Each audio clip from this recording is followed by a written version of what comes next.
भाई कोई कमेंटेटर्स को जाकर ये समझाओ कि कनाडा प्रोनाउंसिएशन नहीं है, करेक्ट प्रोनाउंसिएशन है कनाडा। कनाडा जो है ना वो दिल से बड़ा दुखी है, वो इसलिए दुखी है, वो हार की वजह से तो खैर अपनी अलग बात होगी, लेकिन यूएसए से जो आ रही थी, लेकिन यहाँ पर मामला वेन्यू का है। आयरलैंड के साथ जो मुकाबला होने वाला है वो उसी वेन्यू पर होने वाला है जिस वेन्यू पर भारत बनाम आयरलैंड हुआ था। और पिच की तो याद ही मत दिलाओ, चौके छक्के तो भूल जाओ भाई। तो क्या सोल्यूशन है, क्या उपाय है इसका? मैं तो एक ही चीज पूछ रहा हूँ, आपसे भी पूछ रहा हूँ, आप भी कमेंट करके बताइए, अब की बार 100 पार। क्योंकि न्यूयॉर्क में अब तक जो 4 पारियां हुई हैं उसमें किसी भी टीम ने सूर्यांशी 100 रन नहीं बनाया।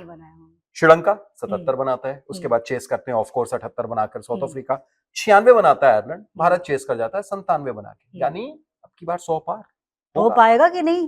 वैसे तो कनाडा की बात करें, कनाडा सॉरी गलती हो गई भाई, कनाडा की बात करें तो ये जो है जब यूएसए के खिलाफ उतरी तो 194 रन बनाए, जो कि किसी भी एसोसिएट नेशन से हाईएस्ट स्कोर बनाया था T20 वर्ल्ड कप में। लेकिन यूएसए ने जवाब में उससे ज्यादा बना लिए और जीत गए मुकाबला। लेकिन यहाँ पर नवनीत धालीवाल से क्या सतर्क रहेगी आयरलैंड की गेंदबाजी? बिल्कुल बिल्कुल बिल्कुल। और मुझे तो ऐसा लगता है कि भाई ये जो कनाडा है, शायद मैंने ठीक बोला, ये जो कनाडा है वो कहीं ना कहीं इस फिराक में होंगे कि जो यूएस के खिलाफ हुआ था उसका बदला निकाला जाए। और यहाँ थोड़ा आसान भी हो जाता है, जो हमने बात की है सूर्यांशी, अगर न्यूयॉर्क की पिच को आप देखें, ड्रॉप इन पिच को, हालांकि ये हो सकता है दूसरे पिच पर मुकाबला हो, लेकिन परिस्थितियां कमोबेश वैसे ही रह सकती हैं। टॉस अगर आप जीतते हैं, पहले अगर गेंदबाजी करते हैं तो पलड़ा आपका भारी है। तो यहाँ पर मुझे लगता है कि टॉस मैटर करने वाला है। और बाउंस जो आ रही है, कैसे भी आ रही है, अचानक से आ रही है, कभी अचानक, तो कभी नीचे, कभी कुछ स्पॉन्जी बाउंस जिसको बोलते हैं वो चल रहा है। यानी पूरे तरीके से बल्लेबाजों की अग्नि परीक्षा होने वाली है।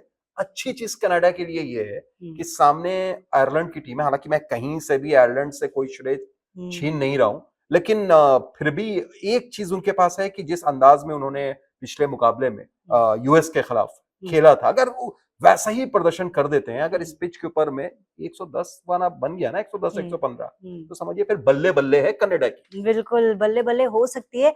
लेकिन एक बात तो हमें ये भी ध्यान देनी पड़ेगी कि आयरलैंड जो है ना वो बिग गन्स को हराने वाली टीम अब तक साबित कर चुकी है अपने आप को। 2007 में पाकिस्तान के साथ ओडीआई वर्ल्ड कप में बाहर कर दिया था। उसके बाद पिछला जो T20 मुकाबला था वर्ल्ड कप में, उसमें क्या किया था, बांग्लादेश को पहला ही डेब्यू किया 2009 में, मेरे ख्याल से। जी हाँ, 2009 में डेब्यू किया आयरलैंड ने और 2009 में ही बांग्लादेश को अपसेट कर दिया था। तो ये T20 वर्ल्ड कप में, तो आपको क्या लगता है? बिल्कुल सूर्यांशी, और जिस अंदाज में आयरलैंड ने, जैसा आपने जिक्र किया पाकिस्तान का जिक्र किया, आपने जिक्र किया बांग्लादेश का, 2011 वनडे वर्ल्ड कप बैंगलोर में मुकाबला, जिस अंदाज में उन्होंने खेला था वो लाजवाब। तो मुझे ऐसा लगता है कि इस टीम को आप राइट ऑफ नहीं कर सकते हैं। और जिस अंदाज में भारत से ये हारी है, जख्मी शेर की तरह टूट सकती है कनाडा के ऊपर में, क्योंकि इनके पास अगर कप्तान आप देखें बेलबर्नी, वो शानदार है। पॉल स्टर्लिंग को अगर आप देख लें, बल्लेबाजी में कुछ सबसे नहीं ज्यादा कहना स्कोर किया है T20 बेशक, और गेंदबाजी में भी एक से बढ़कर एक।